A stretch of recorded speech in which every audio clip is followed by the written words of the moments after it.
gentlemen, welcome to GameSpot's main event. We're here at 3rd Street Gym in San Francisco, California to bring you the history of boxing video games. From Tyson to Holyfield, Ring King to Knockout Kings, they're all in here. And later, Fight Night creator Kudo Tsunoda will take you on an in-depth look at the latest and greatest scrapper for the Xbox 360, Fight Night Round 3. Now, GameSpot editors, to your corners, and make like Little Mac and come out swinging.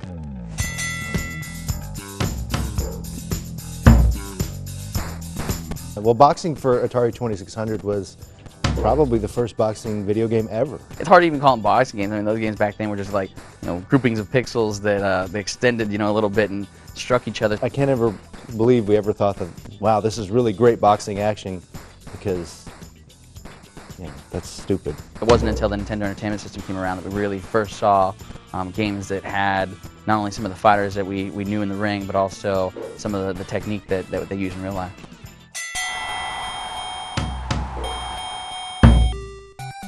Some people might try to tell you that Mike Tyson's Punch-Out!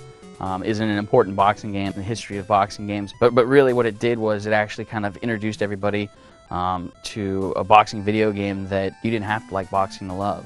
It was a fun, pattern-based arcade game that was really easy to get into. You had this little dude, and he, his name was Little Mac. He literally had to jump up to hit people. What stood out about Mike Tyson's Punch-Out! Was its cast of characters. You had Great Tiger, who had a jewel in his turban, and he would teleport all crazy and stop and try and punch you.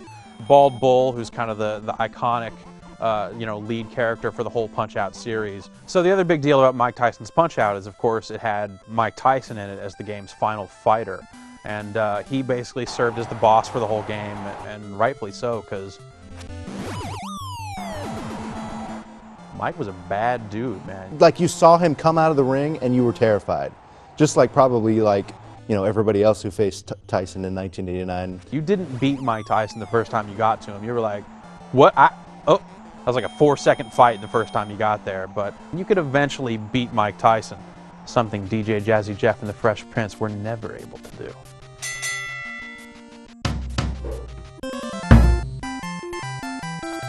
Ring King was a game that started out in arcades and was eventually also brought home to the NES. But Ring King was the one that actually let you move around the ring.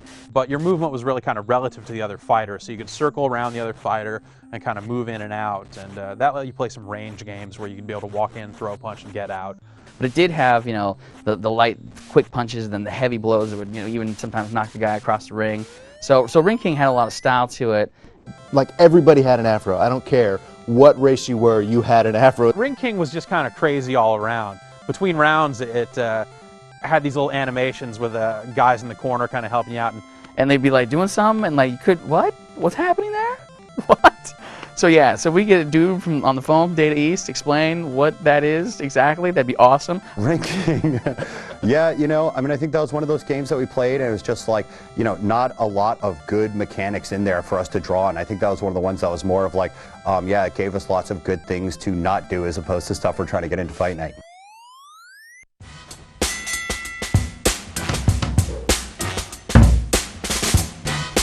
.40 boxing significance in the history of boxing games is a big one, actually. They wanted to make it so that the fighters in the ring moved as realistic as they possibly did, and they did that by using polygonal fighters. They wanted those fighters to move around the ring. They wanted to give those fighters all the realistic punches that we have today, the hooks, uppercuts, body shots, all that. And they wanted to really kind of give you the feeling as though you were in the ring. And so one of the ways that they did that was they included tons of multiple camera views, including a first-person view. That core concept of the view in 4D boxing, that really was something that stuck in the back of our mind. That was something we wanted to bring to the Fight Night series. It allowed you to kind of see the action, up close and personal. And so 4D boxing had a lot of firsts. It was also one of the first games that allowed you to train. I thought out of all of them, 4D boxing was one of the ones that we enjoyed the most.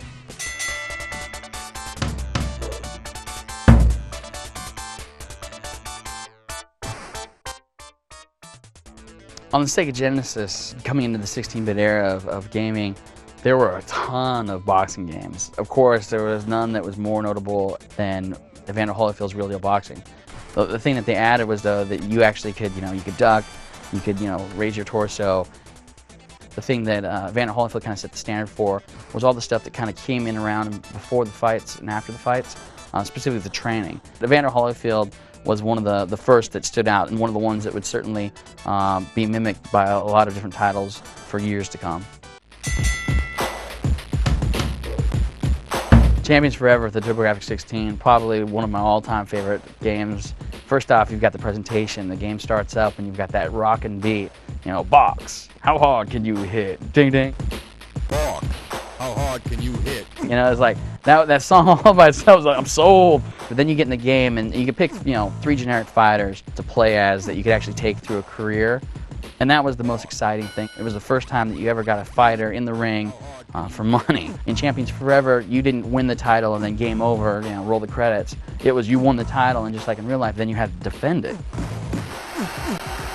The gameplay in Champions Forever, that was one of the big hooks. You could actually move your guy. It was just this one little square that you moved around, but it let you throw those punches in there, and that was all you needed, and it was cool. And since those buttons were analog back then, it knew like pretty much how far you were pushing that button. So if you pushed it a little bit, it would just throw this little like half a jab out there. If you held it down, he would stick his arm out, and you just hold it there. It was the first game that actually lets you throw a jab out there, catch the guy with it, and kind of stun him, and then throw a right behind it. Throw a hook, uppercut, body shot. There were so many different levels of Champions Forever. Was cool, and the gameplay was certainly one of the biggest. Photo Ali. So that was a big 3D console game. And you had Frazier, you had Holmes, you had all these guys in there, and they would give you kind of like a little bit of the history of why they're foes of Ali. A little bit of the backstory as to the fights that they had. They finally said, you know what?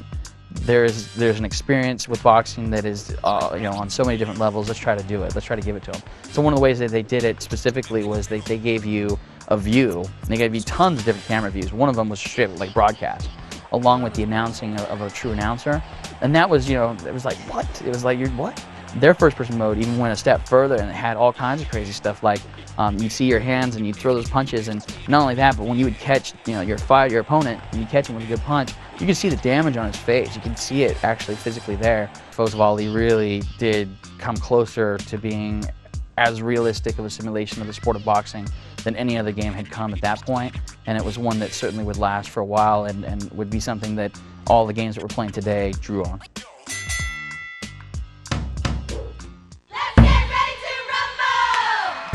So here you had Ready to Rumble. It had all these crazy guys in it. It sort of harkened back to the old Punch-Out days where you had really cartoony characters. I think that was the best thing about Ready to Rumble, was that you really got a sense of who the characters were, their personalities, and then they did a good job of making the way that those guys fought, match their styles. You had like Afro Thunder and Boris Nakamov, I think it was, and Jet Chin and those guys. Afro Thunder was all about, rope-a-dope, and Jet Chin had his sort of martial arts influenced style. Obviously, it's a lot more arcadey, so a lot more over-the-top kind of, not true to the sport of boxing. Let 2 of you in here.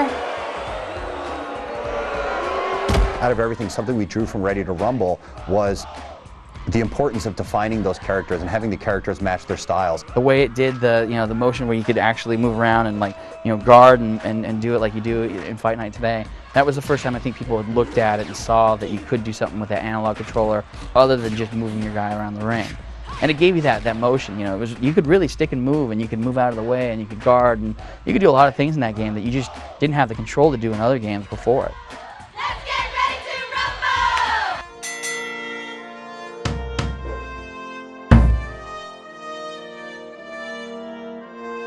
Victorious Boxers was the last lesson before we got to Fight Night. For one thing, the game didn't have any life bars, no health meters or anything like that. Guys would get tired in the later rounds, and it just felt like a real step forward for boxing games. And Victorious Boxers was one of the first games that actually started to get a little better boxer control. You could have it so that when you played the game, you would use the analog stick, and you would use it not only to move your fighter around the ring, but if you just pushed it a little bit, he would instead do the upper body torso movement. And they started to get some kind of good defensive controls, some good leaning, that you could do with your character. That along with the punch game. So you had these 2 analog sticks that controlled your movement, your torso, and your punches.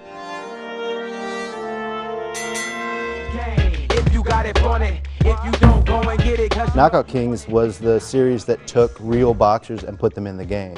For the first time, you're playing guys like, Marvin Hagler and Roberto Duran and even Muhammad Ali, and they actually were cool because they'd go back in time and let you play classic boxers like Rocky Marciano you could play. And the control hallmark of the Knockout King series was using buttons for punches. The face buttons on the PlayStation controller tied to the type of punch that you threw, whether it be a jab, a hook, or an uppercut, or whatever. And they milked that for a long time. When Knockout Kings 2001 was coming down the line, everybody was super stoked, especially since the early images we saw just looked incredible. And then you actually played the game, and it was like, oh snap. It was like, what were they, how could you go through the trouble of making a game look that awesome and then not have the gameplay to back it up? What? I believe it was the first game to feature female boxers as well. Christy Martin was in that game. And it also featured guys like Lennox Lewis, David Tua, Fernando Vargas, Butterbean. Butterbean was in it. It's good stuff. What they introduced with 2001 was sort of what they refer to as a real combo system, whereas you had to mix your punches up in an intelligent manner. So it got you thinking about how a real fighter might think in the ring.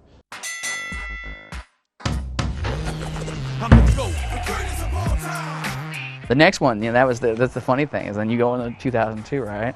And 2002 is like, whoa, they got the gameplay right, but what did they do to the models? 2002, they changed it. They made it so that the models, they call them hero models.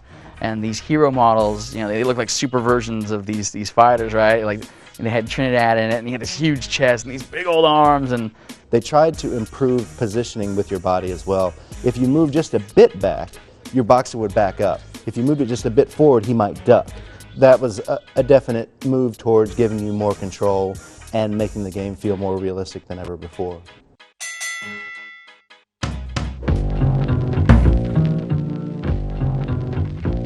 I think Knockout Kings 2003, with the crazy slugfest mode and like the action they had with the C-stick, I think that was the first time that they kind of were tipped into the whole, well, we got a couple analog sticks here. It's like, maybe we should do something with those. I think the game was more like just to throw a bone to GameCube owners who were, probably wondering why they didn't have a boxing game. And my advice would be not to buy a GameCube. If you want to box, good Lord. Answer your phone. Hound dogs calling, falling, acting like a...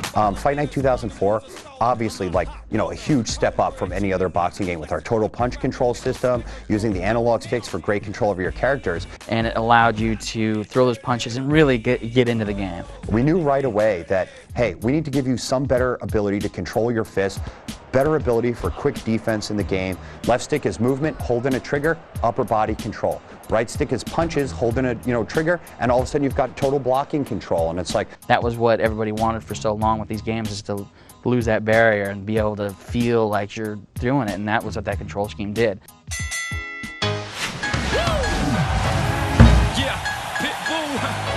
So with Fight Night Round 2, they upped their game, tremendously. That was one of the big things we put in Fight Night Round 2 was obviously like the EA Sports Haymaker and giving you that ability through the analog stick to control the power of your punch. Now you really did have a set of punches for people that wanted to headhunt. How do you do that in real life? Well, hey, I'm here, I crank it back, and I unload. And it's like, okay, well, that's what we got to do on the analog stick. So you crank it back, and you unload for the haymaker. And time would slow down, and the guy's face would distort. Like another one of the big new features that we put in Fight Night Round 2 was the EA Sports Cut Man. You're in the corner, and you're reducing the swelling on the guy's eyes, and you're tending to his cuts. Fight Night Round 2 also had a great career mode, and it started off with its create a boxer mode. You had things like you could switch weight classes in the game, and in the original you had to eventually retire. But in Round 2 you could take a guy and really just fight for as long as you wanted, and he'd get older and older and less effective in the ring, but he didn't have to retire until you made him. Thank you, gentlemen. And now, the interview you've all been waiting for. The man who's single-handedly bringing back the Elvis shades, Fight Night Round 3 creator, Kudo Tsunoda. Hey, my name's Kudo Tsunoda. I'm the executive producer on Fight Night Round 3, made at EA Chicago. EA Sports Fight Night Round 3. Obviously, hey, best looking game on next gen, most realistic graphics, most realistic audio. But the thing I'm most happy about with Fight Night Round 3, it's not just the graphics, it's not the way the game looks, it's the way the game plays. We've brought the same level of gameplay innovation to our in-the-ring action as we do to the graphics. So first thing, we got 3 big new impact punches. In boxing, thing that makes boxing the most exciting sport, filled with drama, all the emotion. At any time, one big punch can totally change a fight. You're down, you've been getting your ass kicked for 10 rounds. If you can land a big shot, drop the guy, you're gonna get back in, you're gonna have a chance to win. So this year, we got our big 3 new impact punches. The haymaker, the flash KO punch, and the big stun punch. First, there's the haymaker. It's a high risk, high reward punch. You're gonna throw a right hook, you move your analog stick out to the side, you crank it back for extra power, and then unload. And that's gonna be a big devastating punch impact on your opponent. You're gonna get a little adrenaline boost so you can move in to take him out. Our new punch this year, also the flash KO punch. You move the analog stick to the side, you crank it back even farther than you would for a haymaker, getting extra power on it, and then unload. Then we got our third impact punch, which is the stun punch. You move your fist out to the side with the analog stick, you crank it way back just as far as you would for a flash KO punch, and then you gotta follow through for an even bigger arm extending punch impact that does even more damage on your opponent. And that throws you into a first person minigame where the guy who's hurt, he's trying to defend, he's trying to hold on, he's just trying to survive, and you're in feinting, faking punches, landing punches, doing a lot of damage, looking for that one big punch that's gonna drop him down to the canvas and win the fight for you. They're high risk, high reward, they're hard to land, they do tons of damage, each punch can totally change the course of the fight, but you gotta set the punch up. You gotta use your other punches, fake the guy out so you can have that impact punch in reserve ready to unload. Use your defense. Parry a good shot, throw the guy off balance. But you're far behind, you're looking for the knockout, you're down on the scorecard, load up on the one big impact punch. Oh, a great punch puts him on. And win the fight. He goes down hard. I'm not sure he knows where he is. You can hear the crowd going crazy after that knockout. Hey, if you're the guy who gets hit by an impact punch, we got some special insider GameSpot tips for how to survive in the KO moment. So guy hits you with a big flash KO punch, boom, you're hurt, you're on the defense, you're trying to survive. So first thing obviously is, hey, you can use the clinch, grab on, get yourself some health and energy back. But new thing this year in Fight Night Round 3, when you're hurt, he's trying to land a big punch, get a good parry in, the perfect block, throw the guy off balance, and then counter with a haymaker. And that haymaker is gonna put the other guy in the flash KO moment, is gonna drain his health bar, and then you're able to go in and knock him out.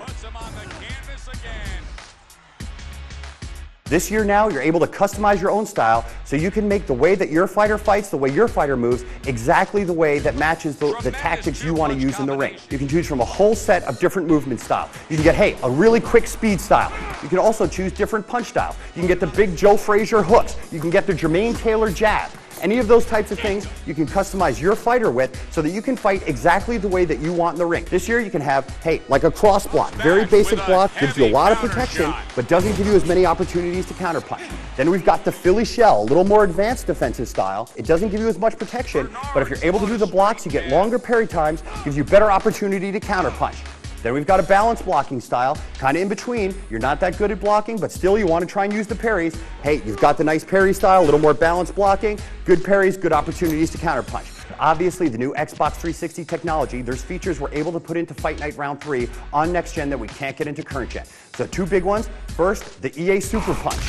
When you see that punch land, we talked about it earlier. The face rippling, the deformation, really seeing the energy and power of each punch just rippling through the guy's face, scrambling his brains, doing the damage that the big punches in fights really do. Stay calm.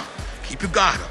It's not just that the boxers look like they're boxers, they look like the real-life boxers, they move like the real-life boxers, they fight like the real-life boxers. The most realistic characters you've seen in any game, looks, movement, way they fight, all in Fight Night Round 3.